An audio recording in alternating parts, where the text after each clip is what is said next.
हाँ। uh, uh, Good afternoon, everybody. Thanks for joining the call. मैं Ashwini Kumar NCDEX में spices complex का product manager हूँ। तो लास्ट टाइम हमने जैसे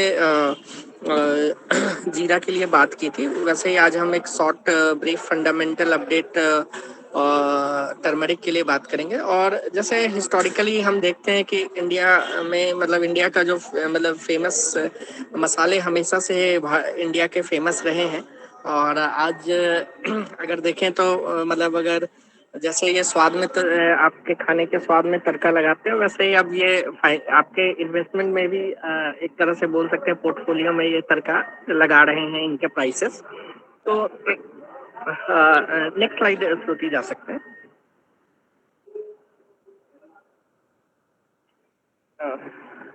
श्रुति नेक्स्ट स्लाइड जा सकते हैं। हाँ, तो टर्मरिक जो हमारा क्रॉप है वो बेसिकली आज हम हल्दी की बात करेंगे। तो हल्दी जो हमारा जो क्रॉप है वो बोल सकते हैं कि इसकी जो सोइंग है, अगर फंडामेंटल की बात करें तो ये इसकी सोइंग जून और मिड ऑफ जुलाई में इसकी सोइंग होती है। और ये थोड़ा सा लो ड्यूरेशन का सॉरी हाई ड्यूरेशन का क्रॉप है। मतलब जो हम इसकी सोइंग तो मतलब जून जुलाई में करते हैं, मतलब इसका जो फसल कट मतलब जो क्रॉप जो मतलब तैयार होने में टाइम लगता है वो 8 से 9 मंथ लगता है। तो जो क्रॉप अराइवल आते हैं वो अगले साल मतलब जो अभी जो सोइंग होगी जून जुलाई में जो हुई है उसकी मतलब उसका harvesting mostly next year Feb में होता है। जैन एंड फेब में होता है। तो ये एक लॉन्ग ड्यूरेशन क्रॉप है।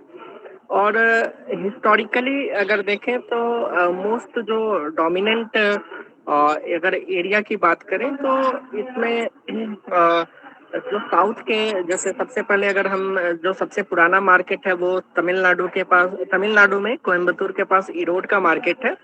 धीरे धीरे धीरे ये मार्केट शिफ्ट हो रहा है। मतलब ये हल्दी में एक एक नेचर ऑफ है कि मतलब 30-40 सालों में मतलब ये थोड़ा सा क्रॉप जो सोइंग एरिया है वो थोड़ा सा शिफ्ट होता है।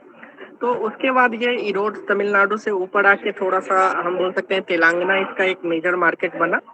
फिर नॉर्थ कर्नाटका में या इसका बोल सकते हैं कि जो मेजर मंडी है वो साउथ महाराष्ट्र में सांगली। तो इरोड, सांगली और निजामाबाद ये हिस्टोरिकली टर्मरिक के 3 बड़े सेंटर और मेजर सेंटर हैं। इसमें जो हमारा जो कॉन्ट्रैक्ट है वो निजामाबाद स्पॉट के हिसाब से फिंगर पॉलिश कॉन्ट्रैक्ट है। अब फिंगर क्या होता है कि फिंगर पॉलिश थोड़ा सा हल्दी जो है बाकी स्पाइसेस में बोल सकते हैं कि थोड़ा सा कॉम्प्लिकेटेड है। इसमें इसमें दो तरह के फिंगर ट्रेड होते हैं। एक अनपॉलिश्ड जो बिल्कुल बोल सकते हैं कि जो रॉ रॉ रॉ हल्दी होती है। और उसका उसका भी ट्रेड पहले वही हमारा बेसिस था, लेकिन अब हमारा जो बेसिस है वो फिंगर पॉलिश्ड है, जिसको फार्मर पॉलिश्ड है। तो जो फार्मर अपने एंड से पॉलिश करके लेके आते हैं वो हमारा बेस कॉन्ट्रैक्ट है। लेकिन अभी भी हमारे यहाँ अनपॉलिश्ड का कॉन्ट्रैक्ट है जो 400 रुपया डिस्काउंट पे चलता है। और नेक्स्ट स्लाइड में जा सकते हैं।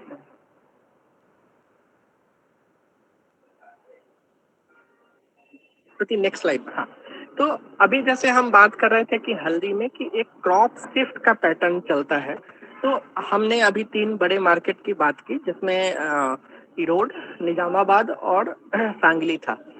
लेकिन अगले अगर पिछले 3 से 4 सालों में देखें तो आज के डेट में महाराष्ट्र जो मराठवाड़ा का जो एरिया है वो सबसे बड़ा मार्केट हो चुका है।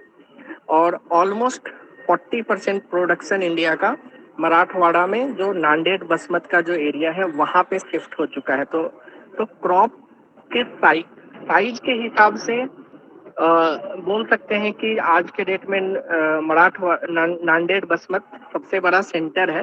बट अभी जो एनसीडीएक्स का जो कॉन्ट्रैक्ट है वो निजामाबाद बेस्ड है। और डिलीवरी जो हमारे स्पेसिफिकेशन में जो ज़्यादा डिलीवरी अट्रैक्ट होती है वो आज के डेट में भी निजामाबाद और सांगली में ही लगती है।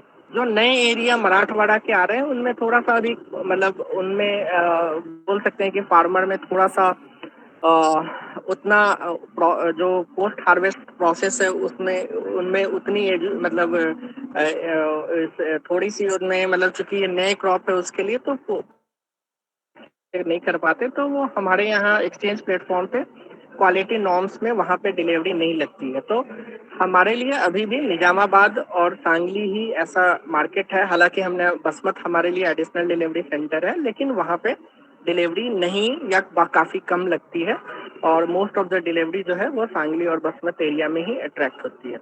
अब हम बात करते हैं कि इसका क्रॉप साइज क्या है, इसका प्रोडक्शन कंजम्पशन पैटर्न क्या है और डिमांड सप्लाई क्या है। तो अगर ऑन एन एवरेज अगर हम टर्मरिक की में बात करें तो इसका प्रोडक्शन ऑलमोस्ट 80 लाख से 1 करोड़ बैग, जिसको अगर हम मेट्रिक टन में बात करें तो 6 लाख 5 साढ़े 5 से 6 लाख मेट्रिक टन के आसपास का हमारा एवरेज प्रोडक्शन रहता है साल का, जिसमें से एक्सपोर्ट मार्केट में कम मतलब 1.5 लाख से 2 लाख टन का एक्सपोर्ट का हमारा मार्केट रहता है और बाकी डोमेस्टिक कंजम्पशन में एक जो मेजर कंजम्पशन जो हल्दी की हम सब जानते हैं कि हल्दी का एक मेडिसिन वैल्यू भी है। बहुत सारे आयुर्वेदिक दवाई और इवन मेडिसिन में हल्दी का यूज होता है। तो करक्यूमिन उसमें एक कंटेंट होता है जो कि ऑन एन एवरेज 3% के आसपास होता है हल्दी में करक्यूमिन, जिसको डिफरेंट मेडिसिन में हम यूज करते हैं। तो वो एक इम्पॉर्टेंट सेगमेंट है जहाँ पे हल्दी का कंजम्पशन देखें तो डोमेस्टिक में पाउडर में हम इसको खाने में यूज करते हैं, इसका मेडिसिन में करक्यूमिन में यूज है और तीसरा एक्सपोर्ट मार्केट में यूज है।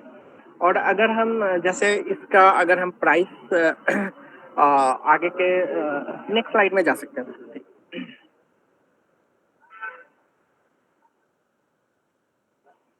हाँ, नेक्स्ट स्लाइड सकती है। हाँ, तो ये हमारा एक मतलब एक जो हमारा एनसीडीएक्स का कॉन्ट्रैक्ट है उसका एक कॉन्ट्रैक्ट स्पेसिफिकेशन है, जिसमें मेजर जो है कि जो क्वालिटी पैरामीटर है इसमें मतलब ये उन लोगों के लिए ज़्यादा यूजफुल है जिनको डिलीवरी या इसमें एक स्लाइड आप स्किप कर गए हो श्रुति, इसके पहले एक स्लाइड है क्वालिटी स्पेसिफिकेशन के पहले।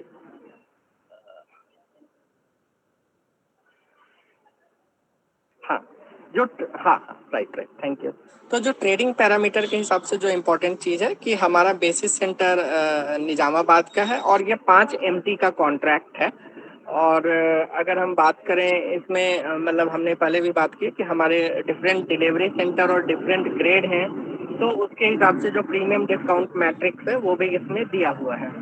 तो जैसे अभी हम बात कर रहे थे कि हल्दी में सॉरी थोड़ा सा डिस्टर्ब, हाँ, हल्दी में हमने डिफरेंट डिमांड सप्लाई सिनेरियो है और प्राइसेस है। तो नेक्स्ट टू नेक्स्ट स्लाइड जा सकते हैं।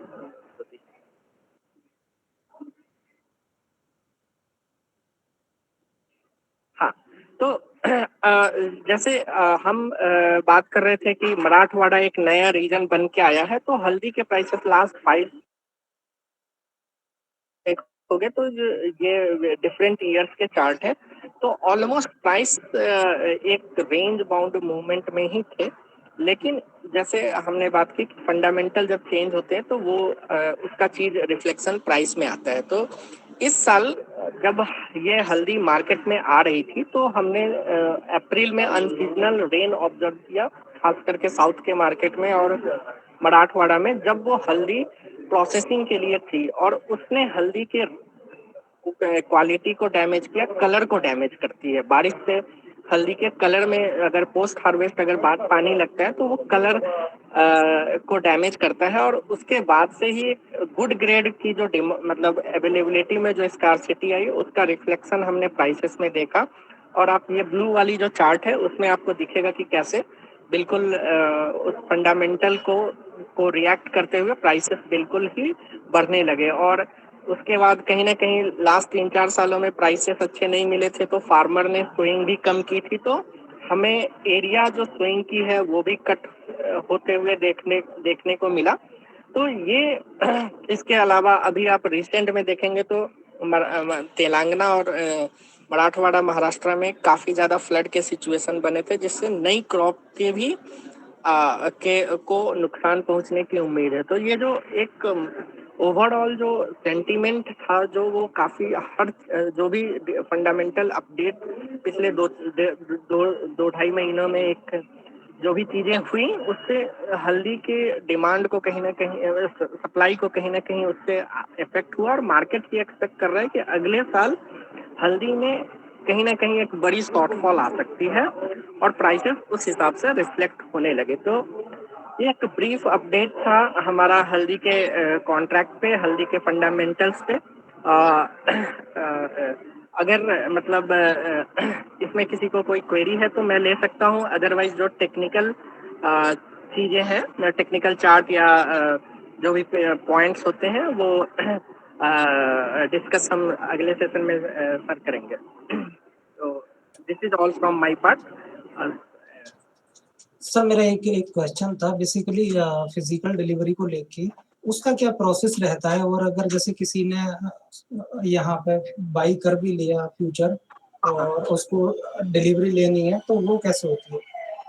सर जैसे डिलीवरी में अगर किसी ने बाई पोजीशन रखी है तो हमने अभी जैसे डिस्कस किया था कि हमारे 4 डिलीवरी सेंटर है, जिसका प्रीमियम डिस्काउंट का चार्ट भी मैंने डाला है। बट जो हमने पहले भी बताया कि जो मेजर डिलीवरी लगी हुई है वो निजामाबाद या सांगली में है।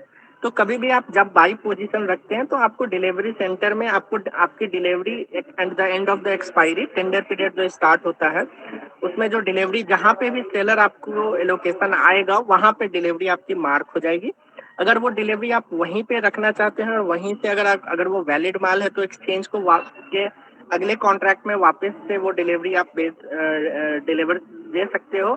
अगर वो ईडीडी क्वांटिटी नहीं है तो फिर वो आपको लिफ्ट करना होगा उस वेयर हाउस से। अदरवाइज आप वहां पे रखना चाहो तो वहां रखोगे, लेकिन आपको एक्सचेंज का के एग्रीगेटेड वेयर हाउस का जो रेंट है वो रेंट पे करना पड़ेगा आपकी मार्किंग के बाद। अच्छा, फिर उस केस में क्वालिटी का तो कोई इशू नहीं रहता होगा? क्वालिटी का सर एश्योरेंस हमारा रहता है कि जो हमारे जो मैंने स्लाइड में बताई है कि जो ये क्वालिटी पैरामीटर है, उस क्वालिटी पैरामीटर का ही माल आएगा। आपको माल एलोकेट होगा, उसके बाद आप अपना, अगर आपको लगता है कि आपका माल उस रेयरली होता है, 1% पेज से भी कम चांसेस होते हैं, तो आप प्लेन के लिए भी जा सकते हो। उस केस में एक इंडिपेंडेंट लैब से आपका टेस्टिंग होगा क्वालिटी, और अगर इन केस अगर वो पैरामीटर पे नहीं बैठ रहे हैं तो जो वेयरहाउसिंग एजेंसी है वहां से आपको कंपनसेशन मिलेगा। ओके। और सेम अगर मैं अपना माल फ्यूचर सेल करता हूँ और मेरे पास फिजिकल पड़ा हुआ है तो उस केस में भी सेम सिचुएशन रहेगी? हाँ, उस केस में आप डिलीवरी छोड़ो दोगे एक्सचेंज को, तो जब आप डिलीवरी दोगे तो आपके क्वालिटी गुड्स की एक क्वालिटी टेस्टिंग होती है जो एक प्रोसेस है, और उसके अगर वो उस टेस्टिंग में आपका पैरामीटर में आपका क्वालिटी पास है तो वो उसका NERL में क्रेडिट आ जाएगा और आप वो डिलीवरी दे देते हो। एज ए सेलर आप डिलीवरी देते हो, एज ए बायर आप डिलीवरी लेते हो। ठीक, थैंक यू। अगर डिलीवरी से रिलेटेड और भी जैसे कोई आपके मन में कुछ क्वेरी है तो आप बाद में भी कॉल में through Pratham and Shruti we can connect. Okay, thank you.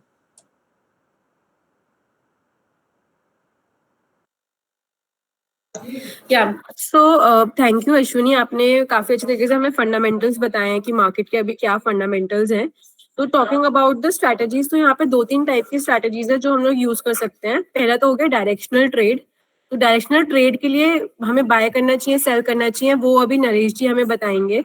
Secondly आता है स्प्रेड्स। तो वैसे हम लोग रिटेल क्लाइंट्स वैसे मेजरली यहाँ पे हैं, तो हम लोग, आपने सुना होगा कि स्प्रेड एक चीज होती है जो कैलेंडर स्प्रेड होती है, जो हम एक महीना खरीदते हैं दूसरा महीना बेचते हैं।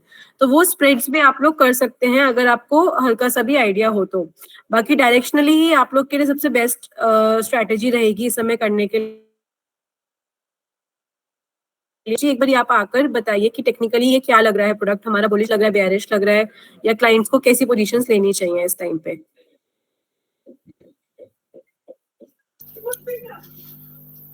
Thank you Shruti and thank you Ashwini sir, आपने फंडामेंटल के बारे में बताया टर्मरिक के, और उससे कुछ आइडिया लगा कि मार्केट में कैसा बुलिशनेस रह सकती है। इससे पहले आपने जीरा में भी फंडामेंटल स्ट्रॉन्ग बताया था और टेक्निकल का भी एक व्यू था उस पर, तो हमने उसके प्राइस भी देखे कि वहां से करीब 4-5 हज़ार रुपए बढ़ते हुए देखे। अब आज टर्मरिक पर है, तो हम पहले आज का टर्मरिक का विंडो देखते हैं कि टर्मरिक में अभी प्राइसेस कहाँ हैं और उस पर कैसे एक्ट कर रहे हैं आगे के फ्यूचर कॉन्ट्रैक्ट्स।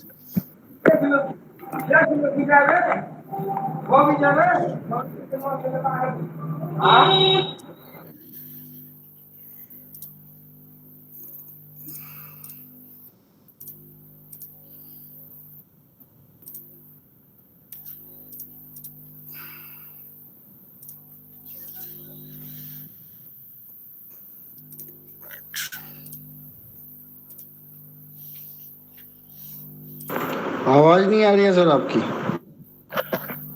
हेलो, हाँ अभी सर मैं शेयर करता हूँ, एक मिनट।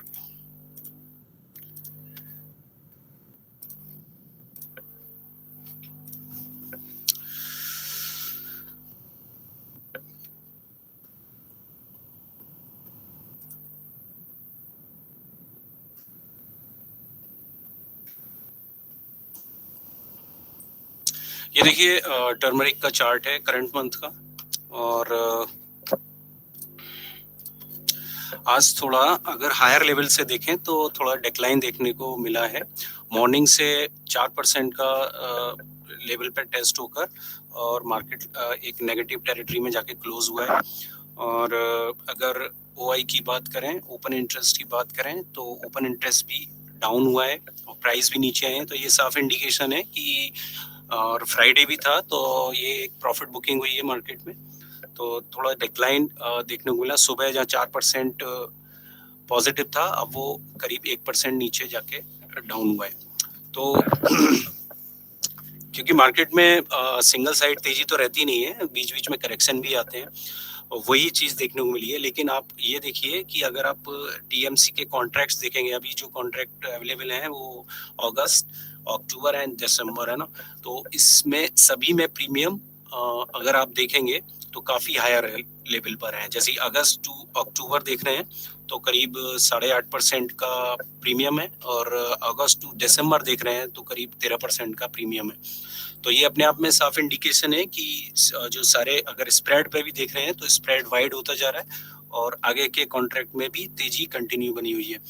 तो ये जो गिरावट आई है आज अगर थोड़ी हायर लेवल से, तो ये एक प्रॉफिट बुकिंग है। मुझे लग रहा है और डिक्लाइन आ सकता है मार्केट, तो 15,000 मैक्स टू मैक्स यहाँ कहीं पे देख सकते हैं, 15,000 के आसपास, जहां से एक रैली बनी थी इस वीक में, और हम वहां से फिर रिवाइवल देखेंगे क्योंकि मार्केट भी एक ओवरबॉट कंडीशन में पहुंच चुका है। और तो ये टेक्निकली व्यू रहता है कि थोड़ी प्रॉफिट बुकिंग आती है मार्केट में। बीच बीच में आया भी कई बार जब इसने नए हाई बनाए हैं, तो 1-2 दिन गिरावट के बाद फिर रिवाइवल देखने को मिला है। तो ऐसा ही एक्सपेक्ट कर रहे हैं आगे भी। और ऊपर में क्योंकि आप देखेंगे दिसंबर कॉन्ट्रैक्ट जो 18,000 के आसपास चल रहा है, तो मुझे लग रहा है आने वाले टाइम में जो नियर मंथ कॉन्ट्रैक्ट है वो भी 18,000 के आसपास फिर दोबारा रीटेस्ट हो सकता है। कोई भी करेक्शन आ रही है तो अगर ये करंट मंथ का देख रहे हैं अगस्त में, तो आप 15,000 के आसपास एक सपोर्ट जोन है, वहां से एंट्री पोजीशन बना सकते हैं और फिर आगे रिवाइवल इसमें दोबारा नए लेवल पर देख सकते हैं। अब हिस्टोरिकली अगर हम प्राइस देखें तो अगर पिछले 10 साल का अगर एक रेंज देखते हैं तो इसने लास्ट आप देखेंगे जुलाई के सेकेंड वीक में ये रेंज ब्रीच हुई थी, यानी कि 11,000 के समथिंग चल रहा था। तो आप देख सकते हैं कि जहां से जो प्रीवियस रेंज ब्रीच हुई है, अगर आप देखेंगे ये लॉन्गर, ये मंथली चार्ट, वीकली चार्ट है जो कि पिछले 10 साल का अगर रेंज देख रहे हैं, तो जब ये 11,000 से ब्रीच हुआ उसके बाद ये एक भी बार डाउन नहीं बंद हुआ है और कंटिन्यूसली राइज हुआ, और आप देख सकते हैं वहां से करीब 60% की रैली बनी है। तो अभी भी जो इसने हाई ब्रीच किए हैं, अभी अगर आपको मैं लॉन्गर फ्रेम में दिखाता हूँ जो कि 2000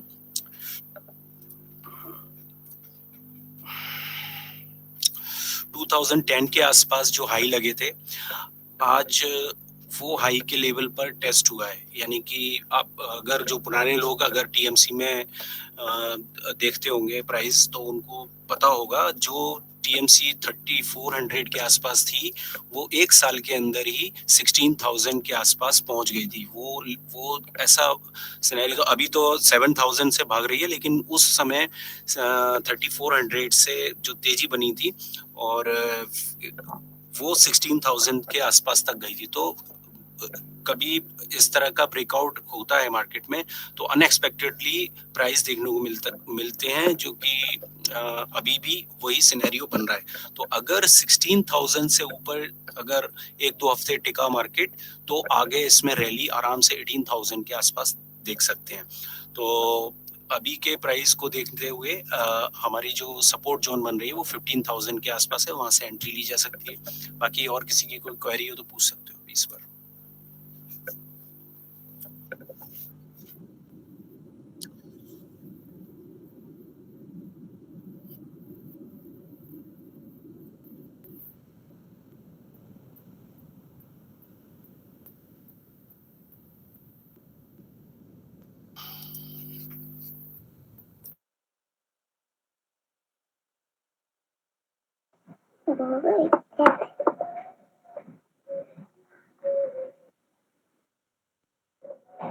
हाँ सर, यही हम बोलना चाहते हैं सर। टर्मरिक का मार्केट और सर नीचे जाएगा कि ऊपर? टारगेट क्या लगता है सर अभी मार्केट का? जैसे मैंने अभी बताया कि आज जैसे प्रॉफिट बुकिंग आई है, पिछले इस हफ्ते में तेजी जो बनी और लाइफ टाइम हाई ब्रीच किया है आज, लेकिन वहीं से एक प्रॉफिट बुकिंग देखने को मिली है। तो अब जो नेक्स्ट एंट्री बन रही है तो वो 15,000 के आसपास से आप बाइंग की एंट्री बना सकते हैं। अच्छा, ओके सर। तो सर मुझे तो लग रहा है सर थोड़ा ऊपर ही जाएगा, हमको लग रहा है। हाँ नहीं, एक्सपेक्टेशंस यही है। और जैसे अश्वनी सर ने बताया, फंडामेंटल काफी स्ट्रांग है, नेक्स्ट ईयर भी है ना ये स्ट्रांग ही रह सकती है। और टेक्निकल चार्ट में भी जो देखते हैं ब्रेकआउट लेवल, वो भी ब्रेकआउट हो चुके हैं। तो एक्सपेक्ट कर रहे हैं कि फर्दर और अपसाइड में प्राइस देखने को मिल सकते हैं। जैसे मैं बोल रहा हूँ नियर मंथ में 18,000 के आसपास एक्सपेक्ट कर रहे हैं। ठीक है सर, ओके।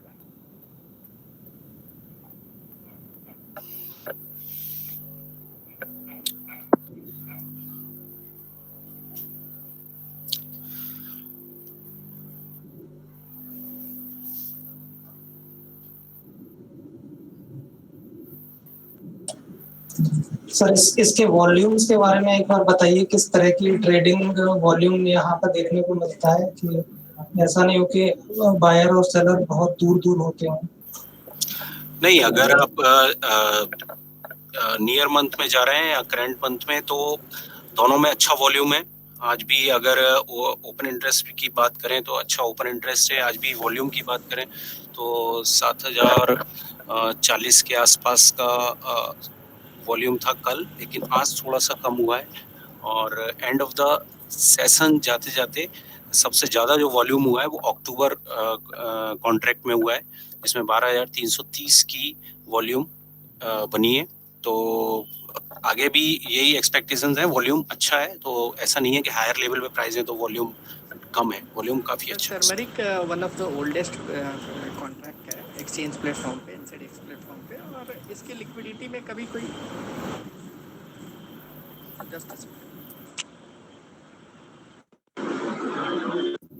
अभी आ रही है आवाज? हाँ, तो मैं ये बोल रहा था कि टर्मरिक एनसीडीएक्स का काफ़ी पुराना फ्यूचर कॉन्ट्रैक्ट है एक्सचेंज के प्लेटफॉर्म पे, और इसमें हमेशा से एक डिसेंट ओआई और डिसेंट वॉल्यूम हमेशा से रहे हैं। तो लिक्विडिटी का कोई इशू नहीं है टर्मरिक में। मतलब जैसा श्रुति ने भी पहले ब्रीफ किया था, जो तीनों कॉन्ट्रैक्ट हैं जो एक्सचेंज प्लेटफॉर्म पे स्पाइसेस में, तीनों जीरा, धनिया और टर्मरिक, ये तीनों में एक काफी अच्छी डिसेंट लिक्विडिटी है और बैक्ड बाय डिसेंट ओआई है, और तीनों में डिलीवरीज भी हमेशा मतलब रहती है, मतलब कंटिन्यू। तो ये मतलब इसमें आपको कोई भी एग्जिट या एंट्री में कोई भी तीनों स्पाइसेस के तीनों कॉन्ट्रैक्ट में कभी भी आपको एंट्री एग्जिट में कोई इशू नहीं है। सर टर्मरिक, जीरा एंड टर्मरिक, जीरा और धनिया। ओके। और सर एक बार थोड़ा सा आरएम सीड के बारे में बताइए। आरएम सीड में भी सेम सर वॉल्यूम है? आरएम सीड अभी एक्चुअली क्या है कि गवर्नमेंट ने सस्पेंड किया है, तो आरएम सीड ने में अभी के फ्यूचर कॉन्ट्रैक्ट अभी हमारे प्लेटफॉर्म पे अभी रिस्ट्रिक्टेड है गवर्नमेंट के एंड से। ठीक है, ठीक है। अच्छा, एक चीज और सर, मेरा एक क्वेश्चन और था कि इंट्राडे में जो सिर्फ मतलब बाई सेल करके प्रॉफिट कमाना चाह रहे हैं, वो जैसे आप निफ्टी, बैंक निफ्टी या फिर इक्विटीज में करते हैं, उसमें किस तरीके का आउटलुक है? किस कॉन्ट्रैक्ट, किसमें? टर्मरिक में? एनसीडीएक्स के किसी भी कमोडिटीज में? सर हर कमोडिटी का अलग फंडामेंटल है। देखिए इंट्राडे में तो आपको शॉर्ट टर्म व्यू ज्यादा इंपॉर्टेंट होता है कि उस दिन की कैसी मूवमेंट है, और उसके लिए मेरे हिसाब से Naresh ji is better person to suggest.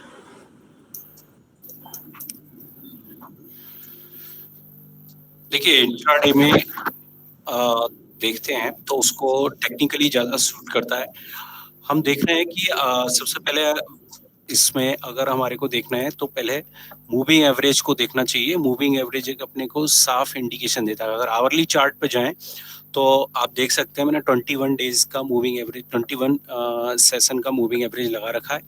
अगर इसके आसपास कहीं फॉल होता है और वहां से कहीं ग्रीन कैंडल बनना स्टार्ट होती है तो वहां पर एंट्री ली जा सकती है। जैसे कि मैंने आपको दिखा रहा हूँ कि कभी भी 21 जो डीएमए है वो आप देख सकते हैं रेड लाइन वाला 21 डीएमए है, इसके पास फॉल होता है मार्केट। अगर वहां से कहीं पॉजिटिव क्रॉसओवर ले रहा है तो वो एक अपॉर्चुनिटी है बाय करने के लिए। तो आप देख सकते हैं हर बार आपको एक अच्छा रिटर्न मिला है।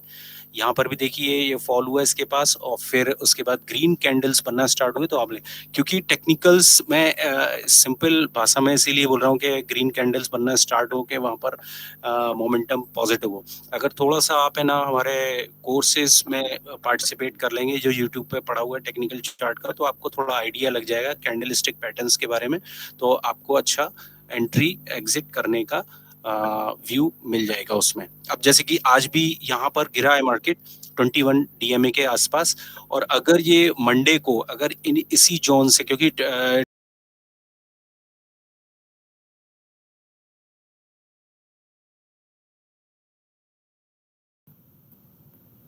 सर एक मेरा लास्ट क्वेश्चन है ओपन इंटरेस्ट को लेके कि वो एनसीडीएक्स में कितना रोल प्ले करता है और मैं कहाँ देख सकता हूँ ओपन इंटरेस्ट? देखो ओपन इंटरेस्ट अगर हम विंडो पे जाएंगे, हम अगर सिंपल जो F5 करते हैं या फिर हमारे को बायर सेलर जहां पर दिखते हैं वहीं पर हमारे को एक ओपन इंटरेस्ट का एक कॉलम और वॉल्यूम का भी, जैसे कि आज हमने देखा कि शुरुआत में प्राइस है ना काफी ऊपर गए तो साथ में ओपन इंटरेस्ट है ना उस जगह पार्टिसिपेट नहीं कर रहा था, मींस नए कॉन्ट्रैक्ट्स ऐड नहीं हो रहे थे।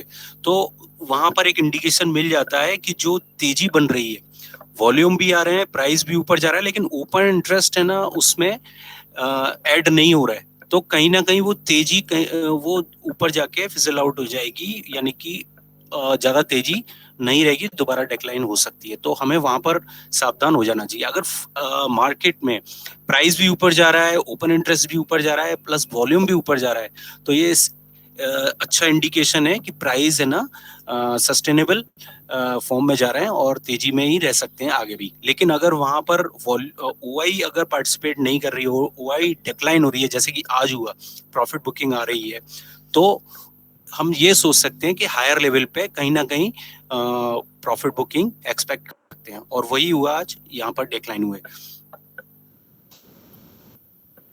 तो सर ये ओआई हमें इंट्राडे में ही देखना चाहिए कि लॉन्ग टर्म में भी देखना चाहिए? नहीं, ये आपकी पोजीशन के ऊपर है। इंट्राडे में भी देख के रखें, लेकिन अगर आप पोजिशनल में हैं तो वीकली ओआई को आप नोट करके रखें कि इस वीक में क्या ओआई रही है और नेक्स्ट वीक में क्या ओआई चल रही है। तो आप है ना उस पर आप मार्क करके रखना पड़ेगा। ऐसा कोई इंडिकेटर नहीं मिलेगा ओआई के ऊपर, लेकिन आपको नोट करके रखनी पड़ेगी कि ओआई कितना था लास्ट वीक और अब कितना चल रहा है। या फिर अगर आप सेम डे में काम कर रहे हैं तो मॉर्निंग में क्या ओआई थी और प्राइस कहाँ पर थे, उसको नोट करके रखना पड़ेगा। और अगर OI नहीं घट रही है और प्राइस ऊपर जा रहे हैं, OI भी साथ जा रही है ऊपर, तो उस जगह हमारे को थोड़ा ये ध्यान रखना है कि स्ट्रॉन्ग ट्रेंड है। Okay, thank you sir.